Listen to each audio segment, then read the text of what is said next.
Auburn's quarterback coach said he's pretty pleased with arguably the most important player for Auburn football in the last 5 or 6 seasons.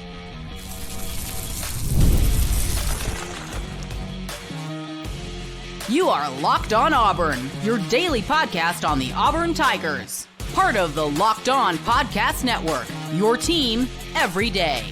Yes, welcome on into Locked On Auburn, your daily Auburn Tigers podcast. I'm your host, Zac Blackerby, and thank you so much for making Locked On Auburn your first listen every single day. Bonus edition of the show on this Tuesday. Ben Taylor of Auburn Opelika this morning over at the Auburn Network family of stations, hanging out with us.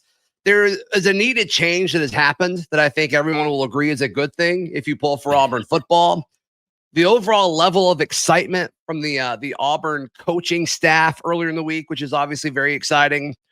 But Ben, I think the most important comments came from Kent Austin, the quarterback's coach. Mm-hmm. And I mean, anecdotally, right? And I think tangibly, like the interest amongst the Auburn fan base of Jackson Arnold is off the charts because we all understand how important he is to this Auburn football program. I mean, I think in the last 5-6 years, you can make the case that Jackson Arnold is the most important player of the last 5 or 6 years because I think it's just so crucial if he's going to succeed or not. And it feels like an all or nothing type season for the Tigers. And Ken Austin had really nothing but positive things to say about the quarterbacks and Jackson Arnold. Yeah, I told you that people that come in on my show, like that's one of the number one questions that get asked. They don't ask about the receivers. They don't ask about the DBs.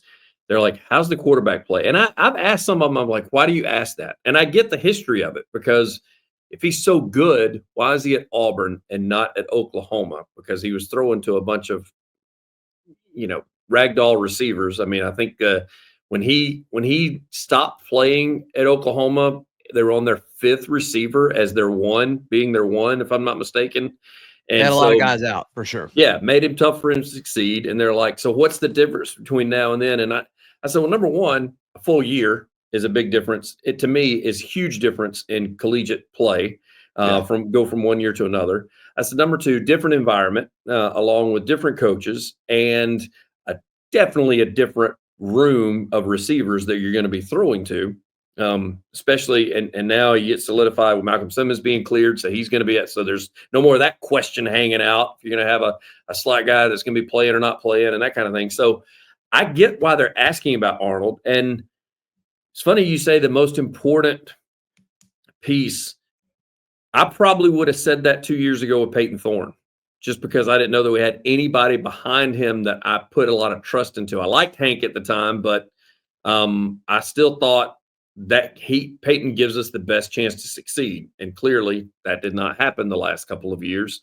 I don't think the stakes were as high, though. The stakes are way higher this year than either of Peyton Thorne's 2 years. Well, that's what I'm saying. I'm saying 2 years ago, I'd have said he is the most important. That probably would have taken place. I think Jackson Arnold has taken over that role because of what you just said, the stakes. Because I know we keep mentioning, but what have we heard? Wait till that 3rd year. Wait till the 3rd year. Wait till the 3rd. Well, we're here. And you got your guy that you wanted. And Jackson Arnold, 5-star quarterback, who I've told people that I got this from you. It's turned out it's been totally true. You've been telling me this, Zach. I don't know how long I've known you. What did I say? You've said you're a 5-star, you're probably going to be signed to a pro contract at some point, regardless if you work out in college or not, because there's always that potential that you can be 5-star material. Sure. Regardless of your age, as you mature and get older, you can work your way into that 5-star material. Yeah. So, I would like to see that happen this year. I'd like to see 5-star Jackson Arnold, and I think he's got a great group around him. We keep hearing great things about the offensive line that could supposedly protect him. We keep hearing about the running back room, kind of by committee, still looking good. We don't need to talk about the receivers. We've talked about them enough that they clearly are going to be impressive. So I think with him, Zach, I don't even know that you got to have 5-star guy. I think if you're a guy that goes out there and you don't turn over the football and you just put it in the playmaker's hands and kind of take your medicine when you have to, whether that's, get rid of the ball, put it 4 rows up and punt it away and let the defense show what it can do, I think that he can be very successful. Yeah, and I do think that's probably something that I don't say enough on this show of like when you look at last year and how close Auburn was consistently, and special teams would have helped with that a ton. But like if your quarterback plays a little bit better, which I think we all agree that Jackson Arnold is better than Peyton Thorne. I've had one guest that disagreed with that, but I think most people would say that Jackson Arnold is a step up from Peyton Thorne, at least a ceiling for sure. I think floor as well.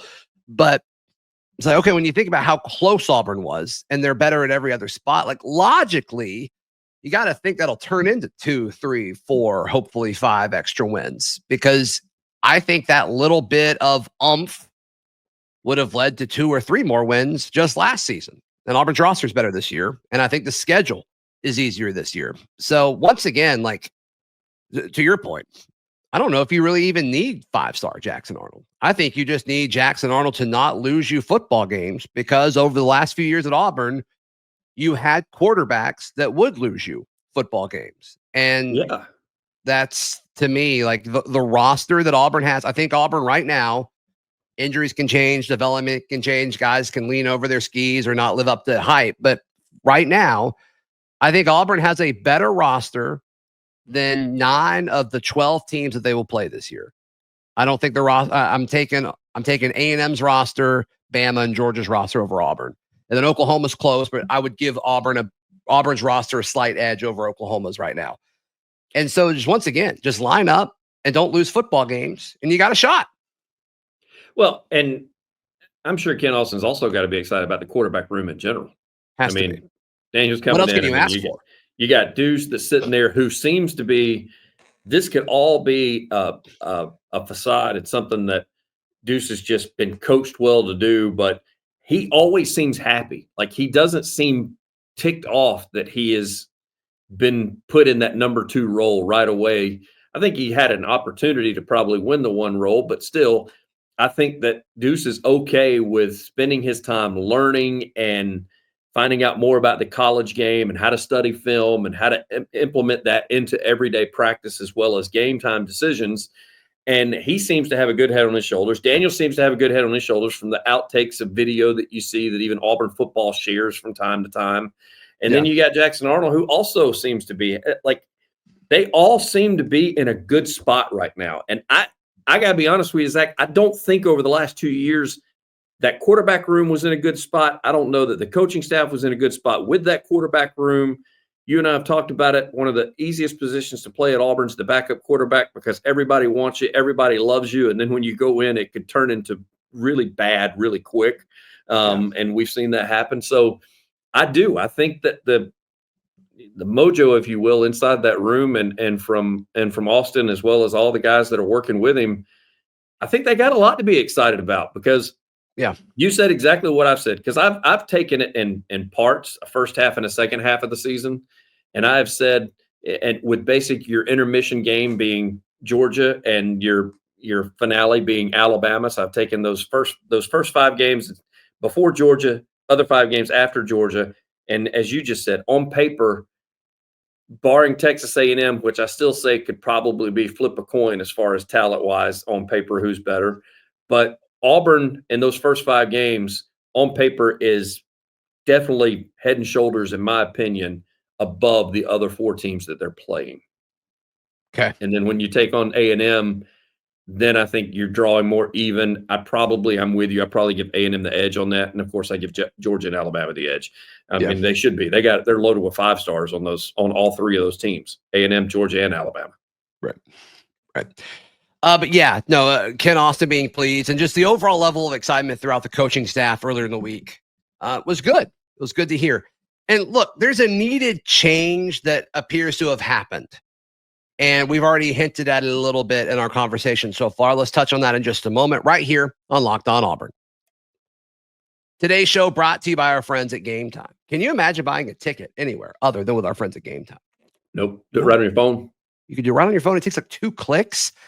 Checked the other day. You can get You can get into the Auburn Baylor game in Waco. $180 all in. Fees, taxes, everything included. $180 a pop. And look, you can save up to 60% with last minute tickets over at Game Time. So be sure to download the app and use code LOCKEDONCollege for $20 off your first ticket purchase today. And also, you can't overstate the importance of the view from your seat, so you can be confident about what exactly you're buying. So once again, use code LOCKEDONCollege for $20 off today. Game Time. Last minute tickets, lowest prices guaranteed.